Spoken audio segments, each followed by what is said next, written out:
My friends, today I want to share something very simple but very important. በዓለም ላይ ካሉ ሚሊዮነሮች 80% የሚሆኑት ሀብታቸውን ራሳቸው የገነቡ ወይም ሰልፍ ሜድ መሆናቸውን ታውቃላችሁ? ይህ ማለት ሀብት የእድል ወይም ሌት ከቀን በመስራት የሚመጣ ሳይሆን የሥርዓት ውጤት ነው ማለት ነው።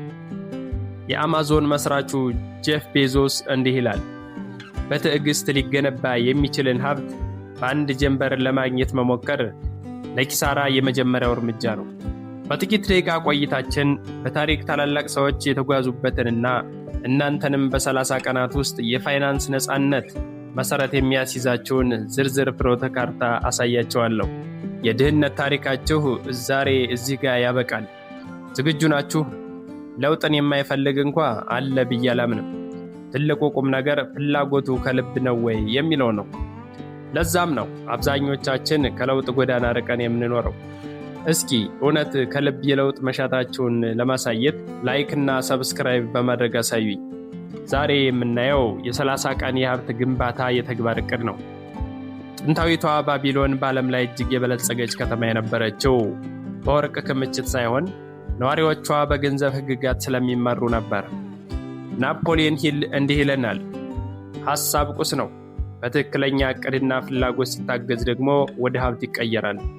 እነዚህን 4 ሳምንታት በትክክል ከተገበራችሁ ከ30 ቀን በኋላ የባንክ አካውንታችሁ ብቻ ሳይሆን ማንነታችሁ ይቀየራል።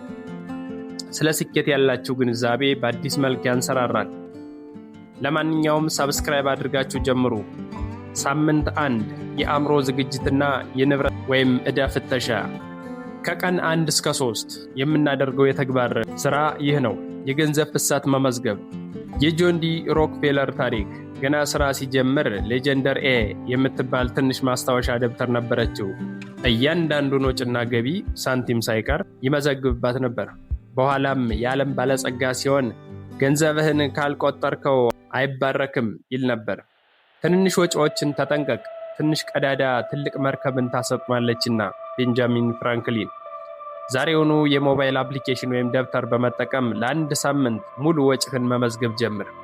ዘ ሪቸስት ማን ኢን ባቢሎን እንዲህ ይላል፣ ገቢህ ምንም ያህል ይሁን ወጭህ ሁልጊዜ ከገቢ ጋር እኩል ለመሆን ይሮጣል፣ ወጭህን ካልገደብከው በስተቀር ይለናል። ብዙ ሰዎች ደሞዝ ሲጨመርላቸው ወዲያውኑ የተሻለ ስልክ ወይም ልብስ ይገዛሉ። ይህ ላይፍ ስታይል ክሪፕ ይባላል። ሮክፌለር ግን የቢሊዮነር ልጅ ሆኖ እንኳ ልጆቹ እያንዳንዱን ሳንቲም እንዲመዘግቡ ያደርግ ነበር። ሊኬጅ ቴስት አድርግ። ባለፈው 1 ወር ውስጥ ለምንድን ነው ዝም ብለህ ያወጣው? ለምሳሌ አላስፈላጊ የሆነ ካርድ፣ ሱስ ወይም ለሰው ለማሳየት የተገዛ ነገር። ከቀን 4 እስከ 5 አሴት ቨርሰስ ሊያቢሊቲ። ሮበርት ኪዮሳኪ እንደሚለው ንብረት ወይም ሐሴት ወደ ኪስህ ገንዘብ የሚያመጣ ነው። ዕዳ ወይም ሊያቢሊቲ ደግሞ ከኪስህ ገንዘብ የሚያስወጣ ነገር ነው። ብዙ የሎተሪ አሸናፊዎች ከጥቂት ዓመታት በኋላ ድሃ የሚሆኑት ሊያቢሊቲ ወይም ትልቅ ቤቶች፣ ቅንጡ መኪናዎችና ሌሎች ገንዘብ ወደ ኪስ የማያስገቡ ነገሮች ላይ ስለሚያተኩሩ ነው። ቀን 6ኛና 7ኛ የአእምሮ ለውጥን እንሰራለን። ድሃ ሆነ ብትወለድ ጥፋት አይደለም፣ ድሃ ሆነ ብትሞት ግን ያንተ ጥፋት ነው። ቢል ጌትስ። በጭንቅላት ውስጥ ያለው ገንዘብ አጥፊ ነው የሚል አስተሳሰብ በገንዘብ ለበጎ ተግባር የሚውል መሳሪያ ነው በሚለው ይቀየር። ዘ ሳይንስ ኦፍ ጌቲንግ ሪች። ሀብታም መሆን የችሎታ ውጤት ሳይሆን ነገሮችን በተወሰነ መንገድ ኢን ኤ ሰርታይን ወይ የማድረግ ውጤት ነው ይለናል።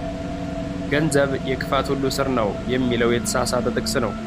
ትክክለኛው ጥቅስ የገንዘብ ፍቅር ወይም ስግብግብነት የክፋት ስር ነው የሚለው ነው። ገንዘብ ለጥሩ ሰው ሲሰጥ ትምህርት ቤት ይሰራበታል። ለክፉ ሰው ሲሰጥ ግን ጥፋት ያደርስበታል። አንተ ለበጎ እንደምትጠቀምበት እመን። ወደ 2ኛው ሳምንት እንሂድ። የቁጠባና የኢንቨስትመንት መሰረት የምንጥልበት ሳምንት ነው። በ1929 የኢኮኖሚ ውድቀት ወቅት ግሬት ዲፕሬሽን የተረፉት አስቀድመው ጥሬ ገንዘብ በእጃቸው የነበራቸው ናቸው። ቢያንስ የ3 ወር ወጭህን የሚሸፍን ገንዘብ ለብቻው አስቀምጥ። ይህ የነፃነት ፈንድ ይባላል። ዝናብ መዝነቡ አይቀሬ ነው። ስለዚህ ጃንጥላህን ወይም የአደጋ ጊዜ ፈንድ አስቀድመህ አዘጋጅ። ድንገት ሥራ ብታጣ ወይም የታመመ ቤተሰብ ቢኖርህ ይህ ፈንድ ከጭንቀት ያድንሃል። ያለ አደጋ ጊዜ ፈንድ ኢንቨስት ማድረግ መሰረት በሌለው ቤት ላይ ጣሪያ እንደ መስራት ይቆጠራል። ከ11ኛው እስከ 14ኛው ቀን የ10% ህግና ኮምፓውንድ ኢንተረስት። አርካድ ዘ ሪቸስት ማን ኢን ባቢሎን ከምታገኘው ገቢ ሁሉ ቢያንስ 10ኛው ያንተ ነው ይላል። አልበርት አንስታይን እንዲህ ይለናል፣ ኮምፓውንድ ኢንተረስት የዓለም ትልቁ ድንቅ ነገር ነው። የሚረዳው ሰው ያገኘዋል፣ የማይረዳው ደግሞ ይከፍለዋል ይላል። ከወጪ በኋላ የተረፈን አትቆጥብ፣ ይልቁንም ከቆጠብክ በኋላ የተረፈውን አውጣ። ዋረን ቢፌት። ሪች ዳድ ኤንድ ፑር ዳድ ላይ እንዲህ ይላል፣ መክፈል ያለብህ መጀመሪያ ለራስ ነው። መንግስትና ባለዕዳዎች ከመጠቀማቸው በፊት 10%ቱን ለወደፊት አስቀምጥ። ለምሳሌ በየቀኑ 100 ብር የምታጠፋ ሰው ከሆንክ ለ30 ዓመት በ30% ወለድ ብታስቀምጠው ከሚሊየን በላይ ይሆናል። ይህ የጊዜና የትዕግስት ውጤት ነው።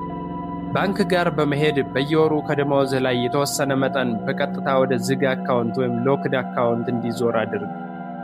ወደ 3ኛው ሳምንት ተሸጋገርን። ክህሎትን ማሳደግ ወይም ስኪል ሞኔታይዜሽን የገቢ ምንጭን ማስፋት ነው። ከ15ኛው እስከ 7ኛው ቀን ላይ ገበያ መር ክህሎት ላይ አተኩር።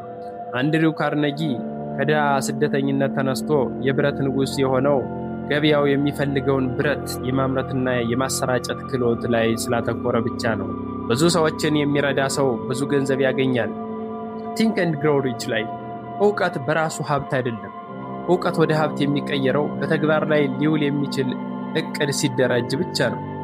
እውቀት ወደ ሀብት የሚቀየረው በተግባር ላይ ሊውል በሚችል እቅድ ሲደራጅ ብቻ ነው ይለናል።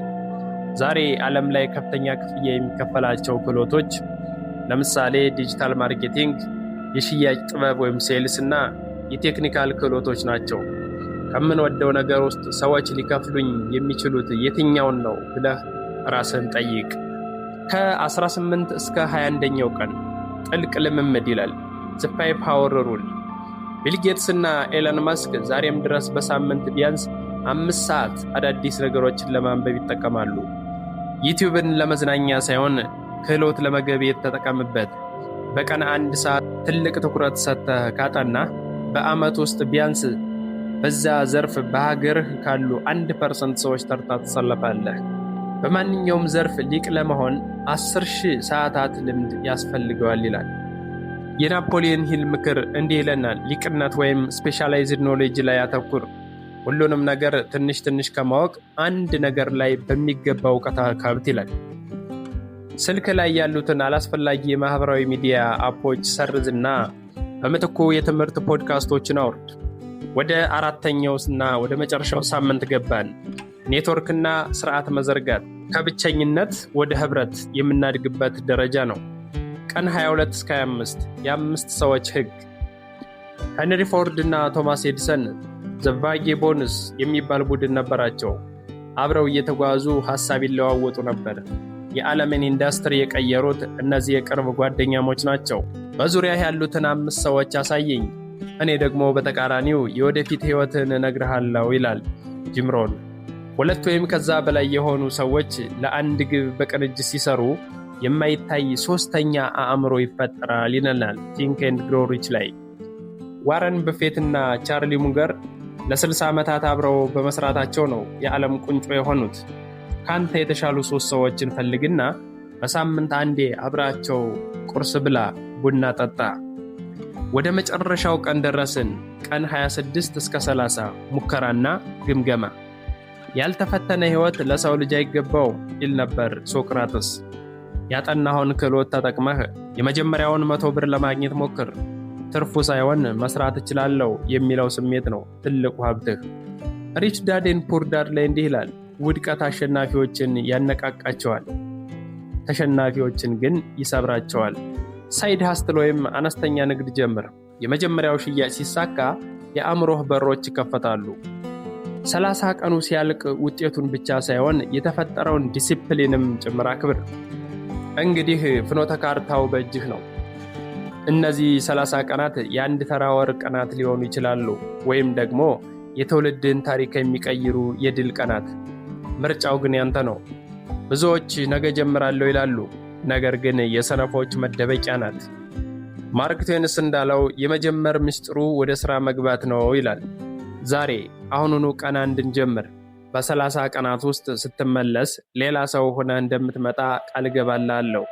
ይህ ቪዲዮ የለውጥህ መጀመሪያ ከሆነ ለለውጥ ዝግጁ ነኝ ብለህ ኮሜንት ላይ ጻፍ። ሰብስክራይብ በማድረግ የዚህ የስኬታማ አቀንቃኝ ቻናል አካል ሁን። በሚቀጥለው ቪዲዮ እስክንገናኝ ገንዘብ በአንተ ላይ ሳይሆን አንተ በገንዘብ ላይ ስልጣን ይኖርህ።